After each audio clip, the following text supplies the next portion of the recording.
Family என்ன ஒரு ஆனது ஓடுறோம் பாரு. பார்க்க முடியல. இன்னைக்கு நம்ம வீட்டில் என்ன ஸ்பெஷல் பார்க்கலாம். பசங்களுக்கு பார்த்தீங்கன்னா கீரை அடுக்கி வச்சிருக்கேன். சிறுகீரை தேங்காய் துருவி போட்டுருக்கு.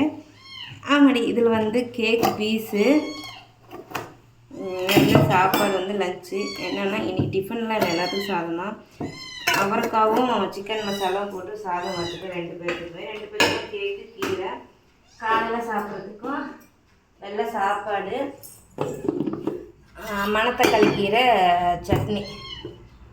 ரொம்ப நாள் ஆச்சு மணத்தக்காளி கீரை சட்னி அரைச்சி. இல்லை எனக்கு சிறுகீரை குட்டி குட்டி கிணிலாம் பக்கத்து வீட்டுக்கு கொடுத்ததுனால நம்ம வீட்டில் இல்லை. அந்த 100K செலிப்ரேஷனுக்கு வாங்கிட்டு வந்த கேக்கில் எங்கள் ரவுண்டு அதை மட்டும் வெட்டி யாருக்கும் கொடுக்கவும் இல்லை, சாப்பிடவும் இல்லை. என்னடா பண்ணுற? அப்படியே உட்காந்துருக்கணும். நினச்சி பாரு. நினச்சி